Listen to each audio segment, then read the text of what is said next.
restore your dead to life. But perhaps I can give you justice in the name of our king.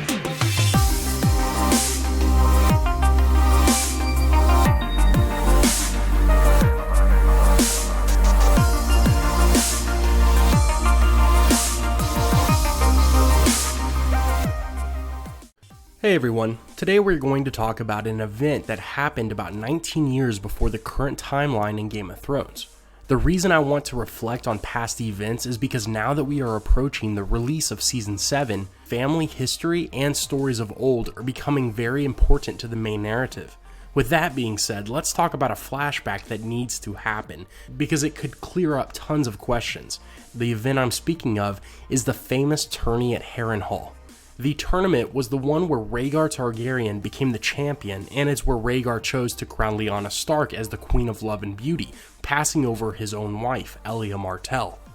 This was a shock to everyone in attendance, and it was taken as an insult by Robert Baratheon, who was already betrothed to Lyanna, uniting the houses Stark and Baratheon. It is a popular belief that Lyanna and Rhaegar's relationship started at the tournament, thus leading to the eventual kidnapping of young Lady Stark. But many fans don't know the full story. Other than a somewhat short conversation between Peter Baelish and Sansa Stark, the show hasn't expanded on the controversial relationship between the two most important characters. A description of the events at Harrenhal is pretty much exclusively found in the books, answering a multitude of questions regarding the feelings of the young wolf and dragon. I figured I should make a video explaining why Lyanna and Rhaegar were probably in love, rather than the common assumption that Lyanna was forced against her will into a relationship with the Dragon Prince. So if you already believe Jon Snow was the result of a mutual love between the two, then this may not be any new information. Anyway, the tourney at Harrenhal was attended by Lyanna and her brothers, along with various noble houses all over Westeros. Even the Mad King was there. Rhaegar participated as one of the knights in the tournament, and like I said before, he was declared the champion by the tournament's end. During the festivities, a few squires in their teens were caught bullying a small Crennogman, most likely Howland Reed. The small man wasn't really able to defend himself, but when Lyanna came upon the scene, she chased off the squires with a tourney sword, shouting that the man was her father's bannerman. Lyanna helped the man. We'll just refer to him as Howland Reed, since it's been pretty much accepted that it was him. Anyway, Lyanna took him to safety, bandaged him up, and introduced him to her brothers Brandon, Eddard, and Benjen. They found him proper clothes to wear and persuaded him to attend the feast that night with the rest of the guests. Basically, the Starks took Howland Reed into their care, and anything that they did, he was right there beside them. This has been one of my favorite parts of the story for years, because it just adds to the loyalty between House Reed and House Stark. While feasting, Rhaegar Targaryen sang a song and played his harp for the tournament guests, which made Lyanna cry. Her brother Benjen made the mistake of ragging on her for crying and ended up getting wine poured on his head for it. This event alone makes a good argument for the feelings that Lyanna had for the Targaryen prince. During the same night, Robert Baratheon, the one she was promised to, was in attendance as well, and apparently he was busy winning a drinking contest, adding context to why Lyanna probably didn't care for Robert the same way that he cared for her. The feast lasted a while, giving both Lyanna and Howland enough time to identify the three squires and which knights they served. This is very important to remember because it gives credit to the Knight of the Laughing Tree theory. And for anyone who doesn't know, the Knight of the Laughing Tree was a mystery knight that showed up to take part in the tournament. A mystery knight is a knight whose identity and house is unknown.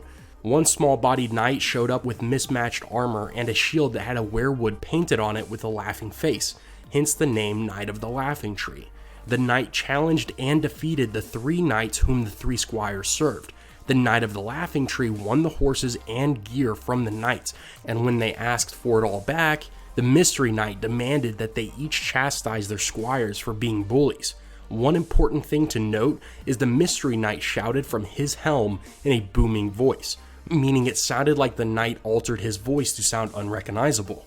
The Mad King thought surely the mystery knight was an enemy of the crown, and sure enough, the next day the knight was gone. Aerys Targaryen was furious, and he sent his son Rhaegar to go find the man under the armor. The Knight of the Laughing Tree was never found, though Rhaegar did bring back the shield with the Laughing Tree on it. So who was the Mystery Knight? Well, before the majority of fans shout their answer, remember, The knight had to have known about the altercation between Howland Reed and the 3 bully squires. And the knight also had to know the identity of the squires, which narrows down the candidates to only a few people. In fact, the only people who knew all of this was Howland Reed and the Starks. Howland was small, but most likely didn't have the courage or the ability to defeat 3 average knights. The mystery knight had a booming voice, so either the man's natural voice was a dead giveaway, or maybe the small-framed knight was a girl. Maybe even Lyanna herself. It was known that Lyanna was excellent on a horse and a skilled warrior. Eddard Stark even said that his own daughter Arya reminded him of his sister for her free-spirited warrior mindset. Oh, and what about the Weirwood tree shield? Well, not that many Westerosi still follow the faith of the old gods, however, the Starks do, so many fans feel that this may be the nail in the coffin for the theory. What's really interesting is most of this information comes from Meera Reed when she is telling Bran the story of the tourney at Harrenhal. Meera's brother Jojen was bewildered by the fact that Bran never heard the story before because he was so sure that Eddard Stark would have told him at some point. Jojen's father Howland apparently brought up the story often, making Jojen think that Eddard would have done the same for his children. But as we all know, Lord Eddard Stark wasn't the kind of person to tell many stories of the past, especially when they involved his late sister. Rhaegar found the shield and nothing else, yet it seems like he may have known the true identity of the knight, and if it was Lyanna Stark, maybe the two spent some time together developing their feelings for each other.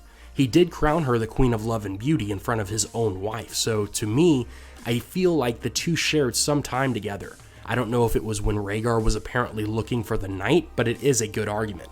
Anyway, the tourney at Harrenhal pretty much set up the plot lines for the rest of the story. If it wasn't for that event in 281 AC, Rhaegar may have never kidnapped Lyanna, meaning Robert's rebellion may have never started, and the story we know and love today would have been very different. Let me know your thoughts. As always, have a great day, take care, and I will see you tomorrow.